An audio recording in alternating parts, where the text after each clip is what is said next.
नमस्कार साथियों।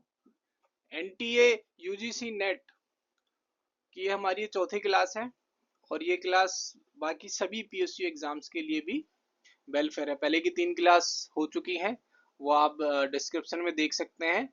ये पेपर कोड 55 के लिए है जिसमें हम लेबर वेलफेयर करेंगे। और यूनिट 1 चैप्टर 1 अभी हम कर रहे हैं। इसमें हमने पहले टेलर और फायर को देखा है। इसमें हम अभी मैरी पार्कर फोलेट को देखे हैं। मायो को हम अगली क्लास में देखेंगे। अगली क्लास में देखेंगे क्यों, और मैरी पार्कर फोलेट को हम इस क्लास में देख रहे हैं, ऐसा क्यों।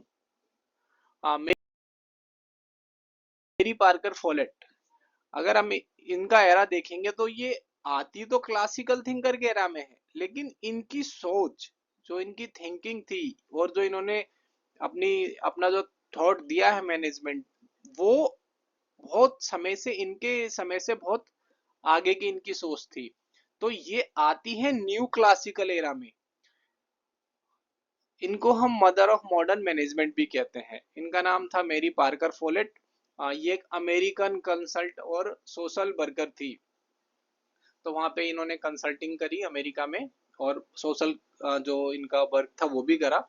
इन्होंने बुक्स भी लिखी हैं बहुत सारी।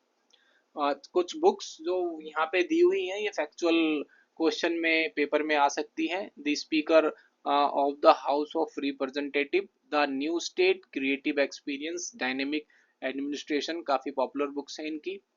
और मदर ऑफ मॉडर्न मैनेजमेंट इनको कहा जाता है, लेकिन अगर कोई पूछे कि फर्स्ट लेडी ऑफ मैनेजमेंट कौन है, तो वो है लिलियन मोलर गिलबर्ट। ठीक है, तो कंफ्यूजन मत होना, इन्हें देख लेना। अब ऐसा इन्होंने क्या किया कि इन्हें बहुत आगे की सोच रखने वाली महिला मतलब बोला जाता है। ऐसी भी महिलाओं की सोच पुरुषों से तो आगे ही होती है, और इन्होंने इस चीज को साबित भी किया है।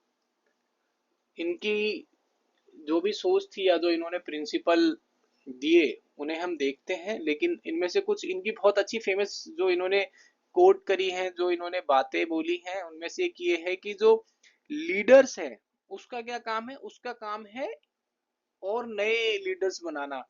इसका मतलब ये है कि वो लीड करे, मोटिवेट करे लोगों को, ताकि और लोग जो हैं वो अवेयर हों, उनमें जानकारी आए, तो और वो भी आगे लीडर्स बने। तो the most essential work of leader is to create more leaders. और इसके बाद ये कह रही है कि leadership is not defined by power. मतलब कोई नेता है तो वो अपने पावर से नहीं जाना जाएगा, वो किस चीज से जाना जाएगा कि जो लोग उसे फॉलो कर रहे हैं, जो लोग उनके जो अनुयायी होते हैं, उनकी एबिलिटी इंक्रीज होना चाहिए, उनका सेंस इंक्रीज होना चाहिए, उनकी अवेयरनेस बढ़नी चाहिए। तो ये दो बातें यहाँ पे हैं जो इनकी बहुत इंपॉर्टेंट है। इसके बाद हम देखते हैं कि मेरी जो पार्कर फॉलेट है, इन्होंने क्या क्या प्रिंसिपल दिए। तो जो पहली चीज है, इन्होंने बहुत अच्छी चीज दी है, कंस्ट्रक्टिव कॉन्फ्लिक्ट। अब ये क्या चीज है कॉन्फ्लिक्ट। अब ये कहती है कि देखिए, ऑर्गेनाइजेशन है तो कॉन्फ्लिक्ट उसका एक पार्ट है, मतलब कॉन्फ्लिक्ट तो होगा ही होगा। इसे वो ऑर्गेनाइजेशन का एक पार्ट बताती है कॉन्फ्लिक्ट को। लेकिन इनका ये कहना है कि जरूरी नहीं है कि कॉन्फ्लिक्ट जो है वो नेगेटिव ही हो या उससे नुकसान ही हो। इन्होंने बड़ी अच्छी बात यहाँ पे बोली है और बहुत अच्छा कॉन्सेप्ट दिया है। यहाँ पे ये कॉन्फ्लिक्ट की 3 बातें बताती है। एक तो ये बताती है डोमिनेंस। डोमिनेंस का मतलब क्या है कि मान लीजिए दो पार्टी में कॉन्फ्लिक्ट होगा, तो एक पार्टी जीतेगी और एक पार्टी हारेगी। तो यहाँ पे एक मतलब विन पोजीशन है और एक तो हार रही है, मतलब एक लॉस हो रही है, उसका लॉस हो रहा है। तो ये इसे ठीक नहीं बताती है। ये कहती है शॉर्ट टर्म में तो ठीक है, एक पार्टी जीत जाएगी, लेकिन लॉन्ग टर्म में ये ठीक नहीं है। जैसे वर्ल्ड वार 1 में, अगर आप वर्ल्ड वार 1 में देखेंगे तो जो एक नेशंस थे वो जीत गए थे, और बाकी जो दूसरे नेशंस थे वो हार गए थे। लेकिन जो जीते भी थे उनका भी बहुत नुकसान हुआ था, उनके भी बहुत सारे लोग मारे गए, और जो हारे उनका तो नुकसान हुआ ही था। और उसके बाद भी फिर ऐसा नहीं हुआ कि वर्ल्ड वार खत्म हो गया, फिर वर्ल्ड वार 2 भी हो गया। अब इसके बाद डोमिनेंस को वो ठीक नहीं बताती। इसके बाद वो कहती है कि अगर दो पार्टी में कॉन्फ्लिक्ट होता है तो वो कंप्रोमाइज कर लेते हैं आपस में, कि चलो कंप्रोमाइज कर लेते हैं। तो कंप्रोमाइज में क्या होता है, दोनों पार्टी सहमति पे आ जाती हैं और वो आपस में एक समझौता कर लेती हैं। यहाँ पे यहाँ पे क्या कहते हैं आपका, मेरी पार्कर फोर्ड बोलते हैं कि मान लीजिए दोनों समझौता भी कर ले, तो ऐसा जरूरी नहीं है कि वो उनमें से एक पार्टी सेटिस्फाई हो, क्योंकि वो मजबूरी में कॉम्प्रोमाइज कर रही है। तो वो इसको भी इतना अच्छा नहीं मानती, डोमिनेंस से ठीक मानती है लेकिन वो इसको अच्छा नहीं मानती इतना। कॉन्फ्लिक्ट में जो इनका योगदान है वो है इंट्रीगेशन, कॉन्फ्लिक्ट ऑफ इंट्रीगेशन का। इसमें वो क्या कहते हैं कि दोनों पार्टी आए, आपस में मिले और इनोवेटिव तरीके से या क्रिएटिव तरीके से या आर्टिक मतलब आर्टिस्टिकली वो उस सिचुएशन को हैंडल करे, उसे सॉल्व करे। इनका कहना है कि 1+1 मिलके 11 हो जाए, दोनों सेटिस्फाई हो जाए, दोनों आपस में मिले, ताकि दोनों को फायदा हो। इससे वो दोनों हायर सेटिस्फेक्शन की तरफ जाएंगे और दोनों पार्टी जो हैं वो सेटिस्फाई भी होंगी। तो ये इंट्रीगेशन की बात करती है। ये कंस्ट्रक्टिव कॉन्फ्लिक्ट में मेरी पार्कर का एक बहुत ही अच्छा प्रिंसिपल है इंट्रीगेशन का। तो इसे आप बहुत अच्छे से याद रखिएगा कि वो विन विन सिचुएशन की बात करती हैं, कि दोनों इंटरेस्ट होके आपस में दोनों का जो इंटरेस्ट है वो फुलफिल हो, दोनों के डिजायर पूरे हों, इस तरह से वो कॉन्फ्लिक्ट को रिजॉल्व करें। इसके बाद एक और उन्होंने बहुत इंपॉर्टेंट प्रिंसिपल दिया है, प्रिंसिपल ऑफ कोऑर्डिनेशन। अब कोऑर्डिनेशन में वो क्या क्या कहती है, कोऑर्डिनेशन में उन्होंने 4 बातें बोली है। पहली है डायरेक्ट कांटेक्ट। डायरेक्ट कांटेक्ट का मतलब ये है कि जो सीनियर है जो या जूनियर सबऑर्डिनेट है वो डायरेक्ट मिलके आपस में बात करे, बजाय इसके किसी मीडिएटर के।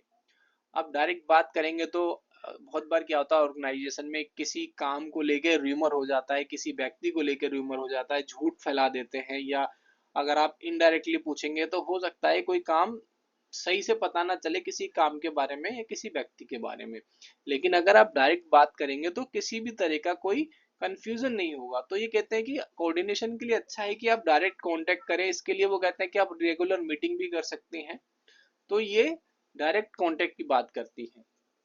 और एक बात इसमें ये कहती है कि अर्ली स्टेजेस। अर्ली स्टेजेस का मतलब ये है कि कोऑर्डिनेशन जो है वो शुरू से ही होना चाहिए।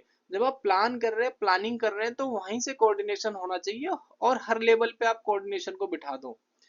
मतलब ऐसा हो ही ना कि समस्या आए उसके बाद आप कोऑर्डिनेशन करो, आप शुरू से ही कोऑर्डिनेशन करके चलो तो समस्या आएगी ही नहीं।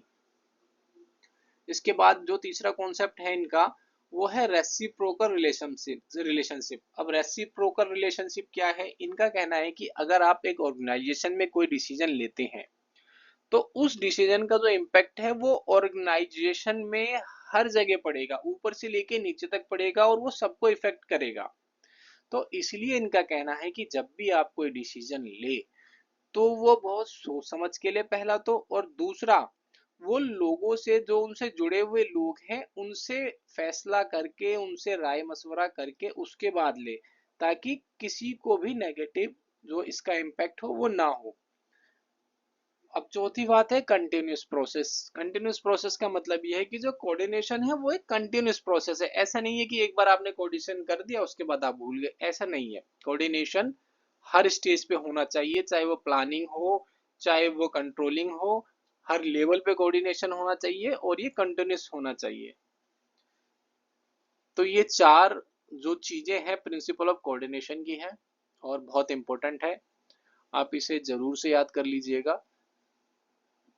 इसके बाद इनका जो अगला प्रिंसिपल है वो पावर पे है, प्रिंसिपल ऑफ पावर। अभी क्या कहती है, ये कहती है power with rather than power over.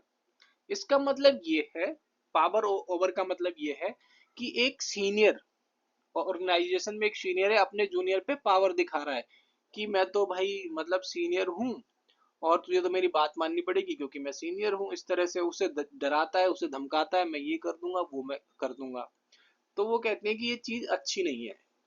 इससे अच्छा आप पावर विद या उसके साथ मिलके उसे बताएं कि हम एक ऑर्गेनाइजेशन में दोनों ही काम कर रहे हैं, हमें टारगेट को मिलके अचीव करना है, पावर हम दोनों पे है, दोनों साथ मिलके काम करते हैं। तो वो पावर विद की बात करते हैं। और इसमें कोएक्टिव और कोएर्सिव पावर की भी बात करते हैं। मतलब पावर विद यानी कि कोएक्टिव पावर और पावर ओवर यानी कि कोएर्सिव पावर।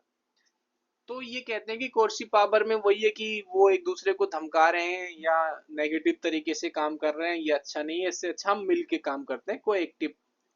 तो ये बताते हैं कि जो कोएक्टिव पावर है वो हरदम अच्छा रहेगा कोहेसिव पावर से, power with rather than power over.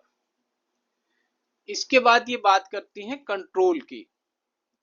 Control में ये कहती है कि ऑर्गेनाइजेशन में कंट्रोल को सेल्फ कंट्रोल बना दो। इसका मतलब ये है कि कंट्रोल को आप, जो कंट्रोल का मैकेनिज्म है उसको सेवरल लेवल पे जोड़ दो, कुछ लेवलों पे जोड़ दो, यहाँ तक कि वो कहती है कि जॉइनिंग से ही कंट्रोल को जोड़ दो। तो इससे क्या होगा कि जो ऑर्गेनाइजेशन है वो खुद में ही सेल्फ कंट्रोल हो जाएगा। हर किसी को पता है शुरू से ही कि हमको कहाँ पे कंट्रोल रखना है, कहाँ पे ध्यान रखना है। तो वो कंट्रोल को सेल्फ कंट्रोल में बदलने की भी बात करती है। अब इसके बाद जो पांचवा जो इनका कॉन्सेप्ट है, जो प्रिंसिपल है, वो है अथॉरिटी से। अब इसको समझिएगा ये क्या कहती है, स्टेम्स फ्रॉम द टास्क। इनका कहना है कि जो अथॉरिटी आती है वो आपके काम से आती है, आपके टास्क से आती है, ना कि जिस पोजीशन पे आप बैठे हैं उससे आती है। अब इसका मतलब क्या, मान लीजिए कि कोई एक बहुत बड़ा अधिकारी बन जाता है वो व्यक्ति। अब उसे ये लगेगा कि मैं बहुत बड़ा अधिकारी हूँ, तो मेरे आगे पीछे 4-5 लोग घूमेंगे, 4 छोटे अधिकारी और मेरे अफसर घूमेंगे। को मैं कुछ भी ऑर्डर दूंगा वो मानेंगे, कोई मेरे पीछे भागेगा, कोई मुझे जब मैं गाड़ी में बैठूंगा तो कोई मेरी गाड़ी खोलेगा, वो इस तरह से सोचेगा। तो जो हमारी मैडम पार्कर फॉलेट है, ये कहती है कि नहीं, अथॉरिटी का मतलब ये नहीं है। अथॉरिटी का मतलब ये है कि जो काम आपको दिया हुआ है, आप उस काम को बहुत बेहतर तरीके से कर रहे हैं, उससे आपकी रिस्पेक्ट है, ये अथॉरिटी है। तो वो कहते हैं कि अथॉरिटी जो आती है वो आपके काम से आती है, ना कि जिस सीट पे आप बैठे हैं उस सीट की वजह से। तो इन्होंने ये जो कॉन्सेप्ट दिया है बहुत बेहतरीन कॉन्सेप्ट है।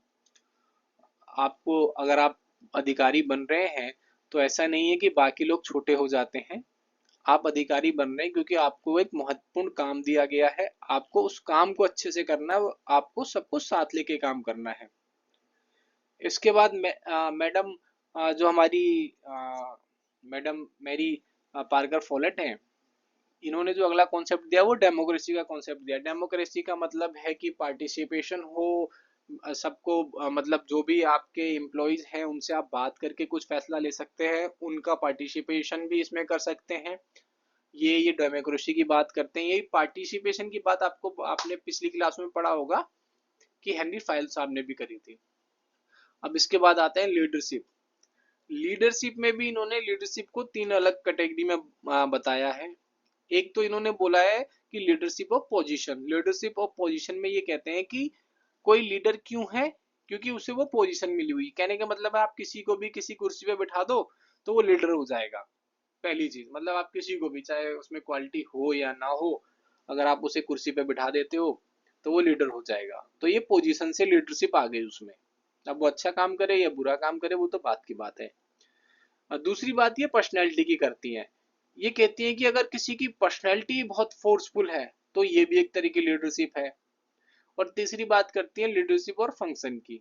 लीडरशिप और फंक्शन का मतलब है कि वो जो फंक्शन कर रहा है, वो जो काम कर रहा है, उस काम से जो भी मतलब लीडरशिप आती है उसे ये फंक्शनल लीडरशिप या लीडरशिप ऑफ फंक्शन कहती हैं। तो ये 7 बातें इन्होंने बोली हैं, जिनके सब पार्ट भी मैंने आपको बता दिए। और ये बहुत इंपॉर्टेंट लेडी हैं, इसीलिए इन्हें मदर ऑफ मॉडर्न मैनेजमेंट भी कहा गया है।